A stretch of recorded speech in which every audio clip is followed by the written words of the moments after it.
Você já entendeu o que é uma perícia? Já sabe a diferença entre estar doente e estar incapaz? E já sabe que tem direito a um assistente técnico? Agora vem a pergunta prática: como funciona na vida real o trabalho de quem orienta o periciado?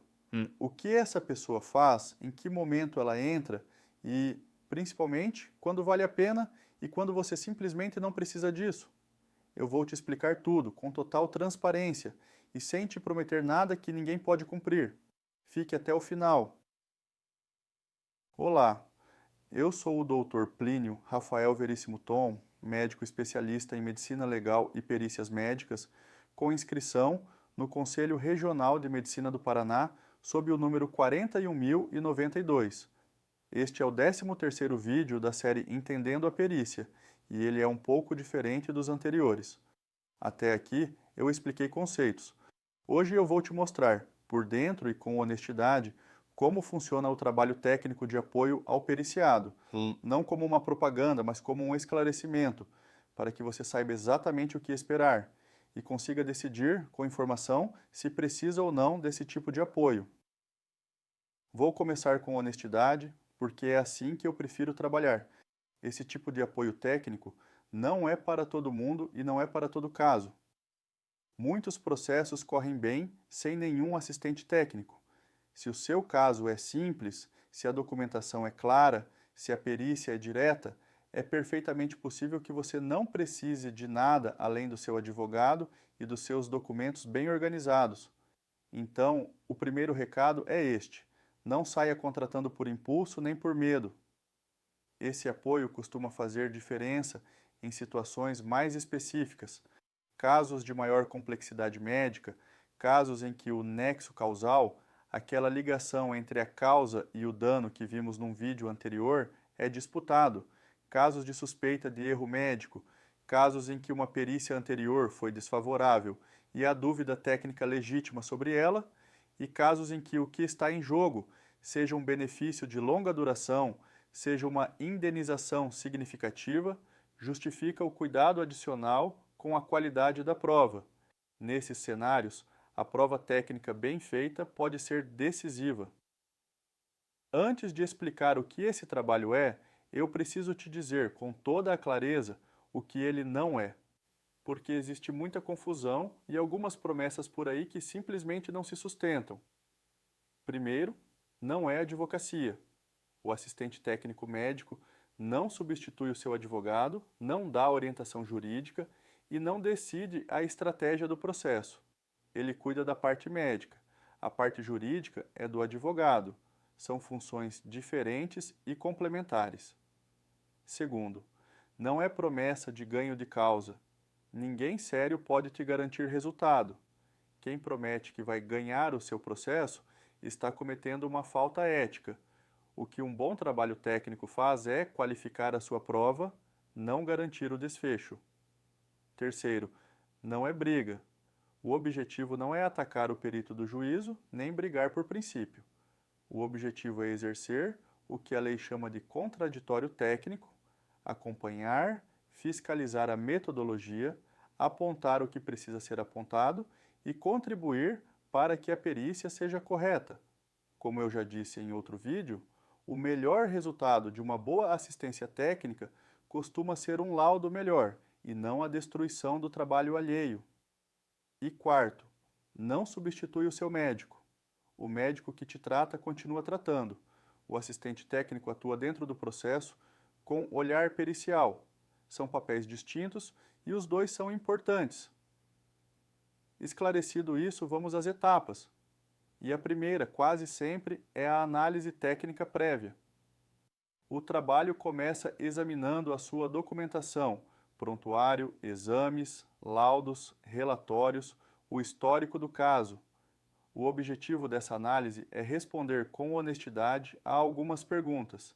Existe fundamento técnico no seu caso? A documentação sustenta aquilo que se pretende provar? Há lacunas que precisam ser preenchidas antes? Qual é o ponto forte? E qual é o ponto frágil do ponto de vista médico? Essa etapa é, na minha visão, a mais importante de todas e também a mais honesta, porque é aqui que se separa o caso que tem fundamento do caso que não tem. Como eu expliquei no vídeo sobre suspeita de erro médico, uma boa análise prévia protege você nos dois sentidos, ou confirma que vale a pena seguir adiante, ou te poupa de uma jornada longa e cara sem perspectiva real. Um profissional sério vai te dizer a verdade nessa etapa, mesmo quando a verdade é: o seu caso, tecnicamente, é frágil. A segunda etapa, quando o caso segue, é a orientação para a perícia. E aqui eu preciso ser muito claro, porque esse ponto gera mal entendido. Orientar o periciado não é, em hipótese alguma, ensinar a enganar o perito. Não é treinar ninguém para simular sintoma, exagerar limitação ou inventar dor. Isso, além de ser desonesto, é facilmente percebido por um perito experiente e destrói a credibilidade do periciado, exatamente como eu expliquei no vídeo, sobre o que o perito observa em você. Orientar no sentido correto é uma coisa completamente diferente. É preparar você para se apresentar com precisão e com autenticidade. É garantir que você saiba quais documentos levar, que consiga descrever a sua real situação de forma clara e organizada, que entenda o que vai acontecer na perícia e não seja traído pelo nervosismo, e que não cometa erros por pura desinformação, como esquecer de mencionar uma limitação importante ou não saber explicar a própria rotina. A orientação honesta ajuda a perícia a enxergar a sua realidade como ela verdadeiramente é, nada além disso e nada aquém disso. A terceira etapa, quando indicada, é a atuação formal como assistente técnico dentro do processo. O Código de Processo Civil, no artigo 465, parágrafo 1º, garante às partes o direito de indicar um assistente técnico. E aqui há uma diferença importante em relação ao perito. O perito é nomeado pelo juiz e deve ser imparcial. O assistente técnico é indicado por você, mas, sendo médico, ele tem o dever ético de fundamentar tudo em ciência e não em conveniência. O que ele faz, na prática, acompanha a perícia quando isso é possível, formula quesitos, que são as perguntas técnicas dirigidas ao perito e que, quando bem elaboradas, fazem toda a diferença. Analisa criticamente o laudo do perito do juízo, apontando eventuais falhas de metodologia, de fundamentação ou de coerência, e, quando necessário, apresenta um parecer técnico próprio, fundamentado, para que o juiz tenha diante de si as duas análises e possa decidir com mais informação. Repare num ponto: o assistente técnico não decide nada, ele qualifica o debate técnico. Quem decide é sempre o juiz.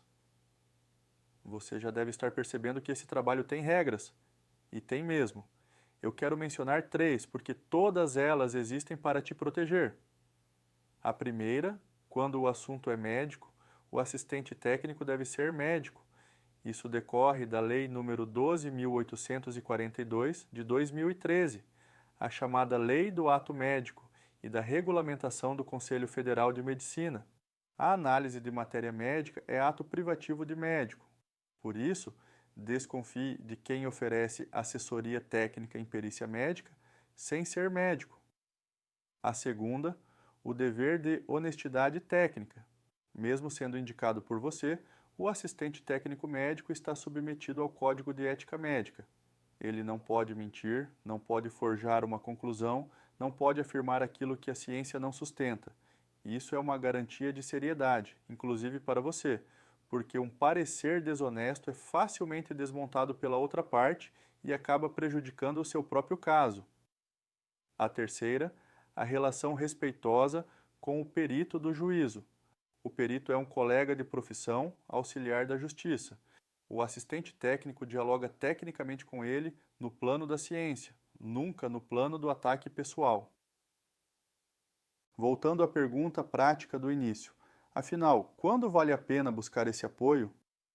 Vale a pena, em regra, quando há complexidade médica real, quando o nexo causal é disputado, quando o valor em discussão é significativo, quando há suspeita de falha técnica em uma perícia anterior ou quando o seu caso depende fortemente da prova médica e você quer dar a ele a melhor instrução técnica possível.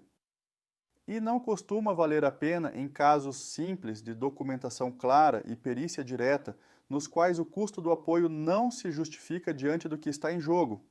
Essa conta e o custo do trabalho técnico em relação ao que se discute no processo precisa ser uma conversa franca, feita logo na análise inicial. Sobre os tipos de honorários e como essa cobrança funciona, eu preparei um vídeo específico, que é justamente o próximo desta série. Vamos recapitular. O trabalho de orientação ao periciado tem, em geral, 3 etapas: a análise técnica prévia, que avalia com honestidade o fundamento do caso; a orientação para a perícia, que prepara você para se apresentar com precisão e autenticidade, nunca para enganar; e a atuação, como assistente técnico, prevista no artigo 465 do Código de Processo Civil, que qualifica o debate técnico por meio de quesitos, análise do laudo e parecer fundamentado. Esse trabalho não é advocacia, não é promessa de ganho, não é briga e não substitui o seu médico. Ele tem regras éticas que existem para te proteger, e ele não é necessário em todo caso, só faz sentido quando a complexidade ou a importância do caso realmente o justificam. Se depois de tudo isso, você quer entender se o seu caso específico se beneficiaria desse tipo de apoio técnico, o canal de contato profissional está na descrição deste vídeo. O ponto de partida costuma ser justamente aquela análise inicial da documentação de que falei no começo. E se este vídeo te ajudou a compreender como esse universo funciona, deixe um comentário e inscreva-se no canal. No próximo vídeo, eu vou tratar de um assunto que gera muita dúvida e que poucos explicam com transparência. Quanto custa, afinal, contratar um assistente técnico? E quais são os tipos de honorários que existem? Até lá. Um abraço.